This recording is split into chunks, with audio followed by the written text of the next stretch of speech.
Dimitri Bortnikov, bonjour. C'est un Bonjour. plaisir de vous retrouver en cette rentrée avec votre tout nouveau roman L'Agneau des Neiges, une traversée dans la Russie après la Révolution, dans des paysages enneigés où on retrouve cette petite fille, Maria, qui naît dans des circonstances un peu particulières puisqu'elle n'est pas vouée à survivre et pourtant elle va survivre. Elle, si fragile, si silencieuse, un personnage extrêmement émouvant et attachant. Dimitri Bortnikov, qui est Maria? Comment est-elle apparue dans votre imaginaire? Ouais, ça, c'est une question euh, entre nous. J'aurais aimé et j'aimerais pouvoir dire que Maria, c'est moi. Comme un grand écrivain français, Flaubert, a dit, Madame Bovary, c'est moi. J'espère pouvoir dire un jour et ressentir que Maria, ce personnage, est moi. En tout cas, c'est ma meilleure partie. Et cette partie, que je vous l'offre. Je m'offre pas à vous, mais j'offre cette partie, la meilleure partie de moi. J'extrais le noyau, mon âme, et je vous l'offre. On est dans le nord de la Russie. Elle naît dans cette famille pauvre. Elle va connaître la famine. Elle va, on peut le dire parce que c'est le début du roman, elle va perdre son père dans des circonstances extrêmement violentes. Et puis elle finira par être adoptée, presque achetée d'une certaine manière par celle qui est sa marraine. Ses frères vont l'échanger pour pouvoir manger, ils vont l'échanger contre quelques poissons, mais ce sera quelque part une salvation puisqu'elle va vivre auprès d'une femme qui va lui apprendre beaucoup et qui va lui donner peut-être ce que sa propre famille ne lui a pas donné. Exactement. Euh, il y a une symbolique chrétienne dans ce livre, parce qu'il y a les poissons. Pour les chrétiens, le poisson, ça symbolise à la fois Christ et une âme. Et la pêche, c'est le symbole de, de, de, de ramassage des âmes. Maria, elle est très simple d'esprit, mais pas simplette. C'est une espèce de idiote. Si Dostoïevski était d'aujourd'hui, ici il écrivait en français, il aurait pu écrire L'Agneau de neige. Parce que c'est une femme extrêmement perspicace à la fois et à la fois très pure et très simple, très intuitive. Et pour les purs, tout est pur. Et au fond, tout est pur. Elle embrasse le monde d'une certaine manière, elle le prend comme il vient, elle s'adapte. C'est ce qui lui permet aussi de survivre finalement. Oui, parce qu'elle vit selon le cœur. Et son cœur, il a connu l'amour. Et le cœur qui a connu l'amour, il n'a même pas besoin de s'adapter. Parce que tout ce qui l'entoure s'adapte au cœur qui connaît l'amour. Parce qu'on voit dans notre vie quotidienne, on sent celui qui sait aimer. Et celui qui sait aimer trouve à nos yeux grâce à nos yeux. Et cette fille, elle ne devait pas vivre. Elle ne devait pas, parce que tout était contre elle. Mais il vit, parce que son cœur aime. Son cœur, il a le cœur qui aime. Et le corps a ses défauts, mais le cœur est parfait. Elle va travailler dans un hôpital, elle va travailler dans un orphelinat, elle va être confrontée à la violence du monde. C'est une période particulièrement chaotique où la violence prend le pas sur l'humanité. dans la continuité de ce que vous venez de dire, elle est inaltérable face à cette violence. Cette force vient de la pureté qui est la sienne. D'où vient-elle, cette force? Je pense que on voit, en étant à l'extérieur, de l'extérieur, on voit ça comme une force. Mais je ne crois pas que ce soit une force. C'est la faiblesse. Mais cette faiblesse, elle est surhumaine.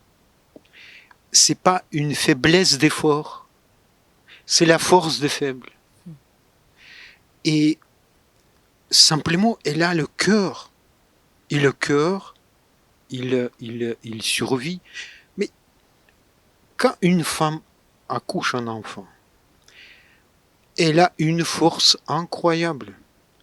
Elle donne sa vie pour son enfant.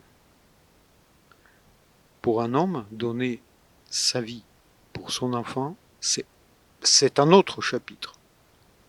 Il faut un travail. On aime, les pères aiment leurs fils. Mais pour donner spontanément la vie pour son enfant, c'est la magie d'une femme. Et elle a 12 enfants, 12 orphelins, en état elle-même orpheline. Il a cet élan vers l'autre. Il n'a pas de problème avec l'autre. Il ne cherche pas la petite bête chez un autre, chez son prochain. Il est comme il est. Il ouvre son cœur. Il suffit que dans cette pièce, quelqu'un ouvre le cœur, tout le monde s'ouvre. Parce qu'on n'a plus peur de l'autre. Elle est aussi une sorte d'observatrice des passions des autres. Je pense notamment à Anna, cette jeune femme qui est presque l'inverse de Maria, c'est-à-dire passionnée, extrêmement vivante et forte en apparence. Oui. Pas si forte que ça. Pas si forte que ça. Parce que dans le cœur, dans l'âme des gens, parce que le livre, il parle pas seulement des personnages, il parle des lecteurs, de ceux qui vont le lire. Il parle de moi aussi. C'est lui qui l'a écrit. Donc ça parle de beaucoup de choses. Ça parle de nous. En tout cas, j'espère. Il y a des gens forts, il y a des femmes fortes, il y a des femmes passionnées, mais ils n'ouvrent pas le cœur. Ils veulent prendre le cœur de l'autre. Ils veulent posséder. Elle ne veut posséder. Elle ne veut pas posséder. Elle ne veut pas avoir. Et même parfois, elle ne veut pas vivre. Il n'y a pas de contradiction en elle. Autour d'elle, tout le monde se fait mijoter dans les passions, dans la haine, dans le passé ou dans le futur. Elle vit comme dans une forêt enchantée, mais elle ne juge personne. Elle ne dit pas quelque chose qui soit comme jugement, pas du tout. Elle juge personne, elle condamne personne, elle vit sa vie, elle trace sa route, elle connaît au fond, elle connaît son destin. C'est lui qui connaît son destin, il est imperméable pour le monde. Alors, je parlais tout à l'heure de la violence qui l'entoure. Est-ce qu'on peut donner un petit peu le contexte de la trajectoire de Maria? Qu'est-ce qui se passe à ce moment-là en Russie? À quoi elle est confrontée? Déjà, il y a le mot clé, l'ennemi du peuple. L'ennemi du peuple. Dès que Staline arrive au pouvoir, tout le monde peut devenir l'ennemi de tout le monde, ça veut dire l'ennemi du peuple. Et le peuple devient l'ennemi de lui-même. Les années 30, la famine. La première famine, c'est l'Ukraine. Deuxième famine, c'est la Volga. Je ne vais pas parler de la famine parce que je risque de donner la faim aux spectateurs, aux lecteurs. Mais le livre ne doit pas nourrir. Un bon livre doit donner faim. Ça, c'est un aparté. Ensuite, il y a la guerre de Finlande. On le connaît très mal, cette guerre-là, parce que c'est la guerre où les Finlandais ont donné une bonne raclée aux Russes. Très très bon raclée. Un tout petit pays qui a réussi à résister aux Russes. Et la Deuxième Guerre mondiale, que les Russes appellent la Grande Guerre patriotique. Voilà. Ça, c'est le contexte historique. Ensuite, cette petite fille se retrouve dans la banlieue de Leningrad. Leningrad est encerclée. Elle se retrouve avec 12 orphelins.